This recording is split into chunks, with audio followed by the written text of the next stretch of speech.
So our theme this wonderful year of 2014 is unlimited freedom, love, and good. Last week I focused primarily on the freedom, and we're going to be using this movie Shawshank Redemption for our movie for the month. How many people have now seen it? Oh, good. Oh, excellent. Yes, more. It's really good. So last week I focused on the freedom, and the basic message last week was that for the 19 years that Andy Dufresne was in this prison, he used a little rock hammer, the seeming impossible, to dig away, to chip away at that wall day after day after day until he broke free to total freedom. And I likened the rock hammer to a mantra. A mantra is a phrase that we say to ourselves. It could be anything. It could be love is, I am, Om Namah Shivaya. Every religious tradition has this as a basic practice. And often it's the beginning practice. They say start with the mantra, and they have all these other techniques. But they all say if you just use the mantra and that's it, you will break free. And so it's like that little rock hammer that's just pulling away at that wall, that the more we use it 24 hours a day, 7 days a week, the more we can remember to say it over and over and over and again, we are digging our own tunnel to freedom. Ramana Maharshi said, all you have to do is every time you say I am, you've had a moment of freedom. Anytime we say I am. So we find our mantra. My invitation last week was to find a mantra to work with and start working with it. So I look forward. How many of you are using a mantra? Yes. Yay, God. See, that's why it's feeling so good. That's why you're all here today. You're breaking free. So I look forward to hearing about how that's going, and next week I'd love to have someone share, instead of the sacred reading, have someone share how that mantra is showing up in your life, how that's what you're seeing. So this week I want to talk a little bit about the love part. And the reason why I started with freedom is because it's hard to really be a place of unconditional love if we have a lot of walls and blocks within us. Unconditioned means no conditions, no limits, unbounded. This past week I had a conversation with a beautiful man. He happens to be a pastor of a more fundamentalist Bible-based church, and he wanted to know what this class was that I was teaching. And he said, well, of course, the Bible is your base. And I said, no, we don't use the Bible. And that really sort of threw him. And so he said, well, what is it that you actually believe? And I was saying, well, there's one power, one presence, beyond all concept, and yet includes all the paths, all the ways to know itself. They're all valid, but they're all to know this oneness that has no boundaries, that has no limit, this infinite love. And he goes, yeah, well, I can understand that. I'm open to other ways, but for me, it's really important to be saved by Jesus Christ. And I said, well, interestingly, the way I got on this path was through loving Jesus Christ, that I loved him completely as a child, and by continually giving myself to this presence, those walls and those borders started to melt, to dissolve, and that I had to discover that this love has no walls. God's love has no walls. It doesn't judge. And as I'm talking, I could see I'm making him so uncomfortable. He just wants to end this conversation as soon as possible and get out of there. Because what I know is deep down he knew there was truth to it. If he didn't know there was truth, he wouldn't have been uncomfortable. He just said, when we hear something that doesn't resonate with us, it doesn't bother us. But I could see that I was bothering him because what I was doing was I was pushing up a wall that was precious to him.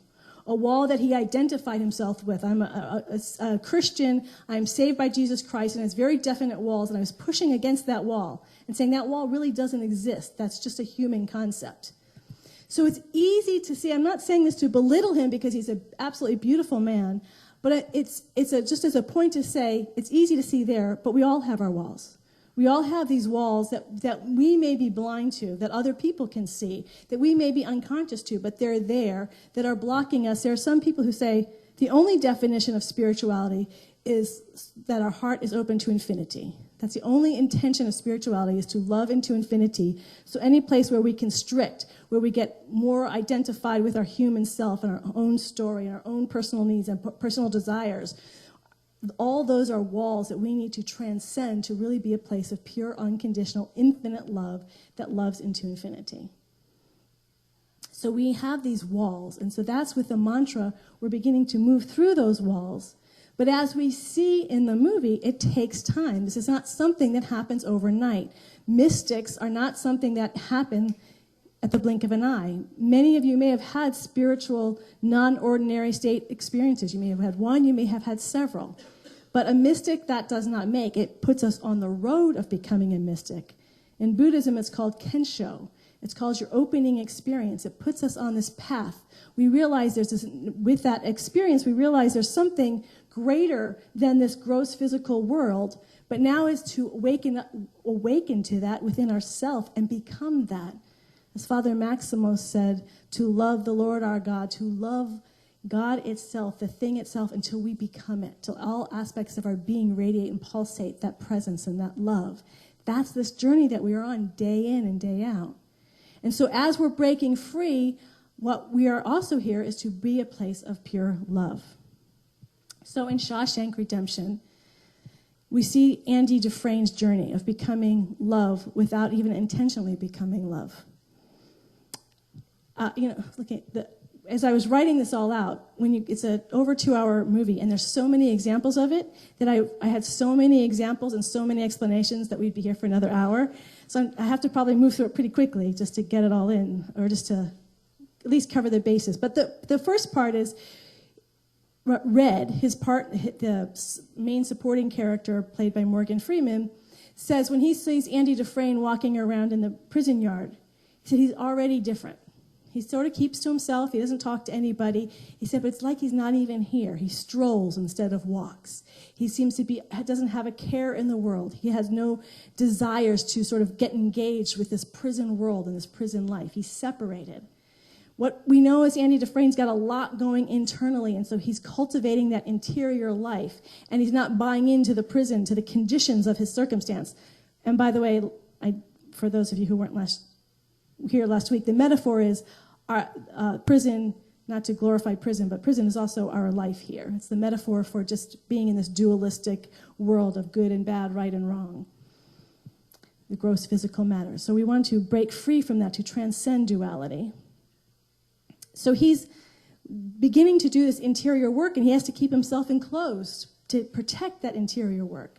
But eventually there's a bridge that gets developed between he and Red, because Red feels this different energy, that this otherworldly energy. So he's drawn to Andy Dufresne. And so suddenly Andy's world gets a little bit bigger. He has this bridge now. He has a group of friends that he's with.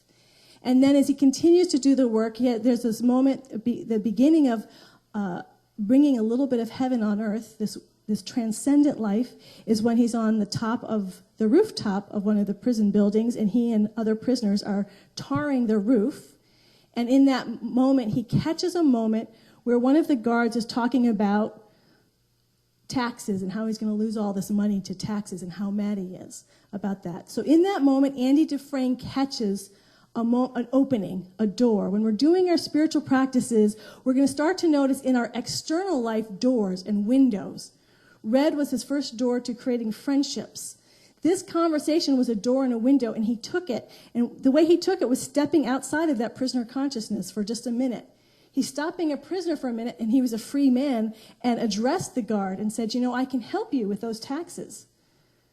And that was the beginning of this stretching out. And the guard ultimately was very happy with his work, and from that he started helping all the guards and guards from other prisons to do their taxes. So he moved from hard labor, from real physical drudgery to his gifts.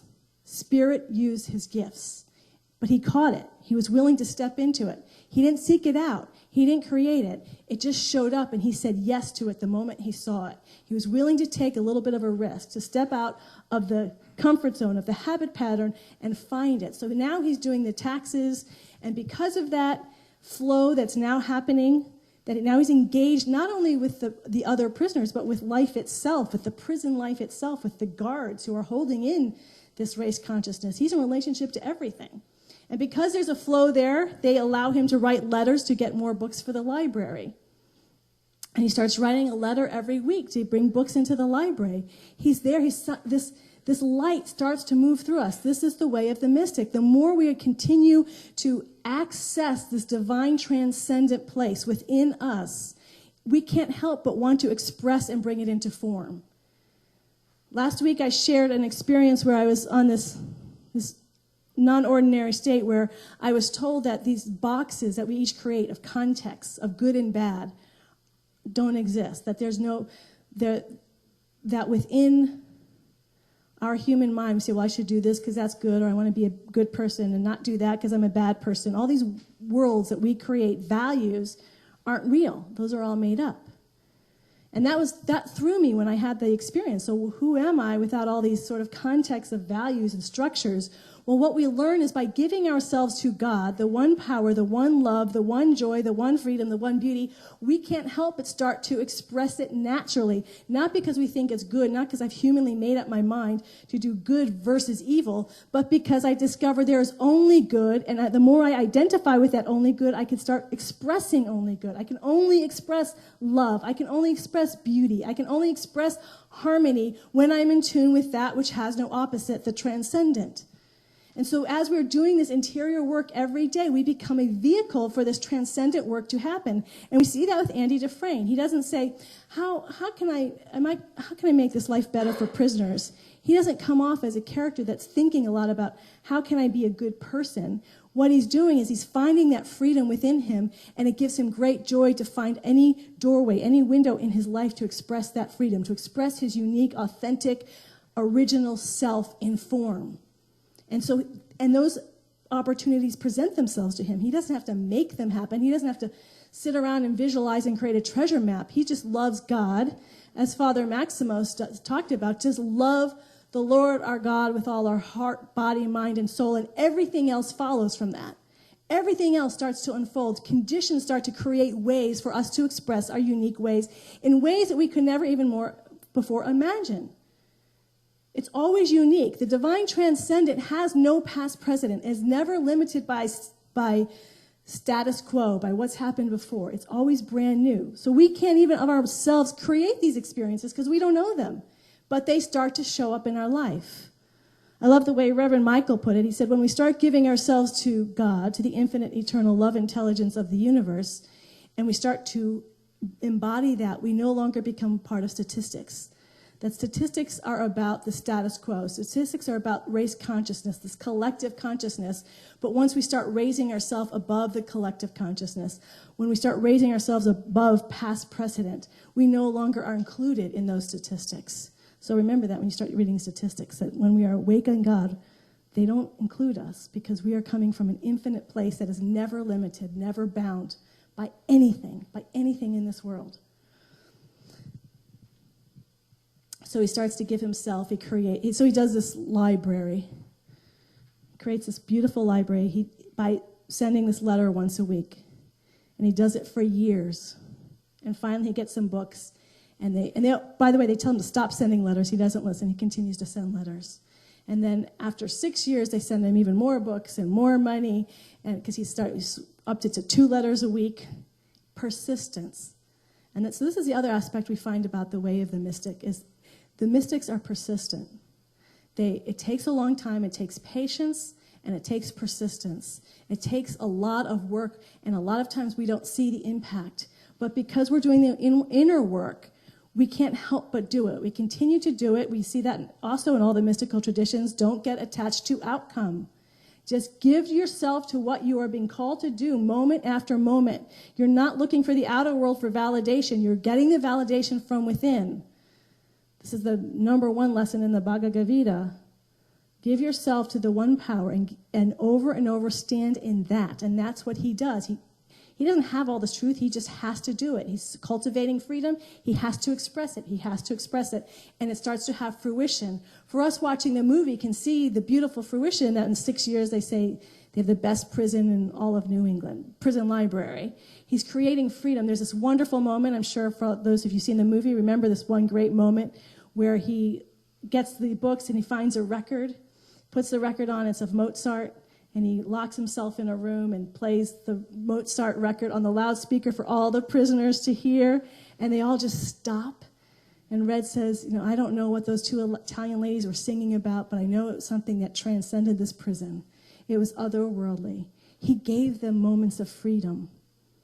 So through his persistence, through his continuing to remember that who he was beyond the borders of that prison, he was setting other people free.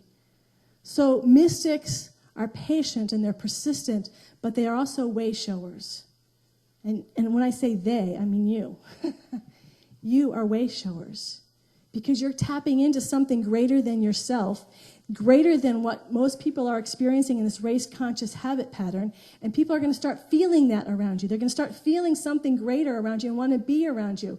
None of the people that are around Andy said, I want to learn from you, you're my spiritual teacher, but they wanted to be near him. They wanted to be around his energy. They were uplifted. He gave them hope, and they were even afraid of the hope they gave him. And we're going to talk a little bit about that next week. A little bit about the darker side of when we bring that light. Sometimes the reaction is people aren't always comfortable with that. But the mystic stays in the truth, continues to stay committed to the I am that I am, that freedom, that transcendent self. And we impact the world in which we are doing it, not because we want to be good people, not because we have this context of I want to be good versus bad, but because we have to express and be ourselves in the world. And the world, the conditions are going to start opening up so we get to express ourselves. And then finally, in this wonderful journey of Andy Dufresne, he breaks free of the prison. The tunnel is free. He's on the other side now. And Red, the character Red, says, we always knew these prison walls couldn't contain him. He had multiple lifetime sentences in the prison, Andy did, but he broke free, and then his innocence was confirmed. He always knew he was free. He never accepted that he belonged in that prison.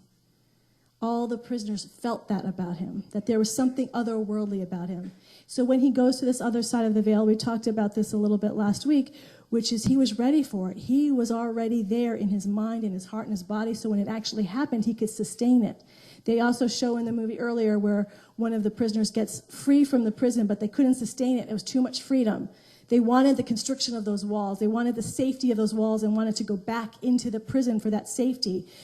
But Andy Dufresne, with all that interior work that he'd been doing, that's the beauty of the mantra. It doesn't happen overnight. It gives us time to shift, to make all those little earthquakes. So things that when it seems like nothing's happening, when we look at the big picture, we can see a lot was happening all of the time.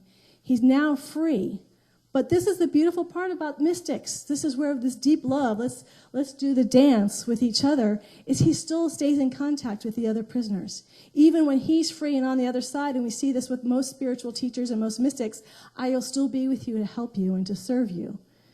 And so when his friend Red does get free and he makes a shift, that's another beautiful moment where he gets that he is free and starts coming from his authentic self, because Andy has been such an inspiration. The moment he sits in front of the parole board and is authentic and doesn't say what he thinks he's supposed to say, but speaks from his heart, they immediately set him free. But it's too much. That freedom is too much. But he has his friend Andy, and his friend Andy is constantly guiding him, saying, well, here's money, here's the path, find your way to me. Find your way to me. And so Red does that. Where he was lost in that freedom, he had the way shower. He had the mystic who was the way shower for him to know which path to travel. So the more awake we become, the more we become that for other people. We reach out to others and we say, I'm here to help you. And that relationship never ends. It doesn't end with our physical death. That our connection with our family and our friends and our community and with this world is never ending. Because mystics, there's the Bodhisattva vow, which I don't take the final enlightenment until everybody's enlightened, until everybody is set free. And the path of the mystic, there's not a mystic that I'm conscious of that wouldn't give their entire being and their entire life for other people's awakening. So we start showing a new way of being. We do this interior work. The mystics always doing their own interior work. We don't need anyone else to tell us what to do. There's a very strong individual, independent persistence. I'm going to do this regardless of conditions, circumstances, regardless of what my friends and family say. I'm going to continue to do this work day in and day out, no matter what. There's a persistence and there's a patience.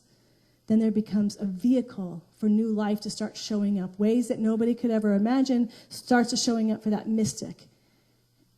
And with that, we become way showers. We become a way shower for our family. We become way showers for our community, for our colleagues. We become way showers as citizens of this planet. So that's the journey of the mystic, and we see it so beautifully in Shawshank Redemption.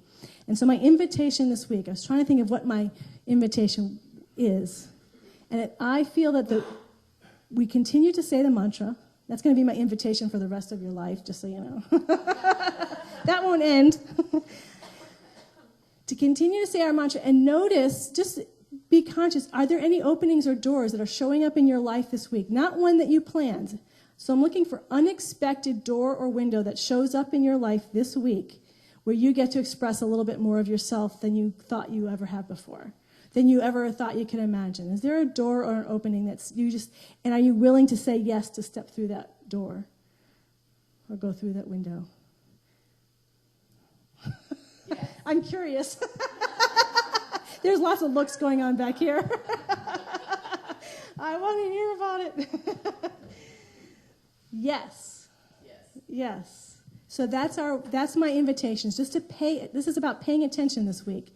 Is there a door or window that's showing up in your life that you did not create, an unexpected, that is a possibility for you to say yes, to express your inherent freedom, your inherent beauty, your inherent love, your inherent wisdom, that which makes you uniquely you? Is there, like just as Andy Dufresne was a banker, so he found, without his working at it, he found a way to express his gifts. And then I want to hear about it next week. So that's our invitation, because we are all mystics, and it's so wonderful to be in your presence. Let us pray.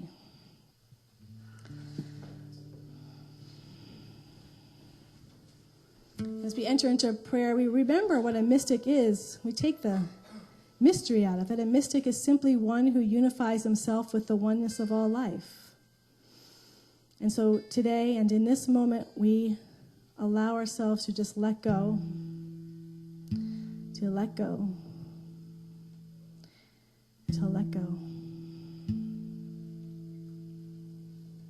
There truly is only one power, one presence, one love, one intelligence.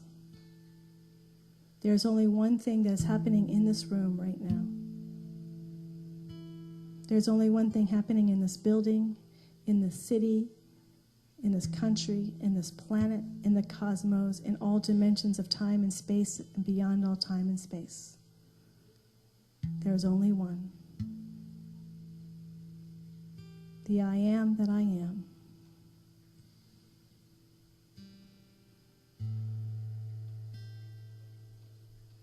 How grateful I am that in this moment we are conscious and we are remembering who and what we really are, that the truth of our unique expressions is the one I am. It is from this I am that is birthed in each and every moment a beautiful, unique, powerful, grace-filled, beautiful expression of God with each of our names on it. We are unique, each unique soul prints of this divine one. We are the one and the many and the one.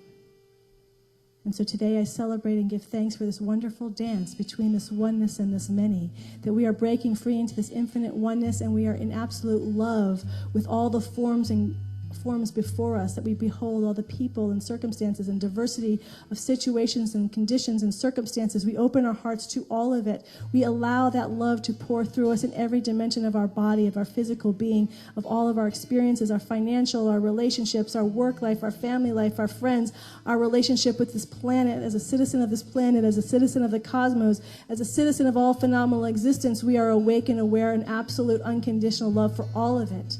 We are free in it, and we are in love with it, and we give our entire being to God as all life. Any place where there is withholding, where there is withdrawing, we allow that withholding and withdrawing to melt. We allow ourselves to move into that fearlessness, that courageousness, that brave, bold self, that brilliant, beautiful self that is saying yes to the infinite nature that we are, the infinite power and the glory of the living God that each one of us is to express uniquely on this planet. We are that presence now and forever. And so I just say thank you, Mother, Father, God, for the fulfillment of this word as each and every individual who can hear my voice. I just say thank you for the power and the activation of this word here and now on every level and dimension of our being. We are that infinite yes that is beyond all human understanding and yet is fully personally, intimately human as every one of us.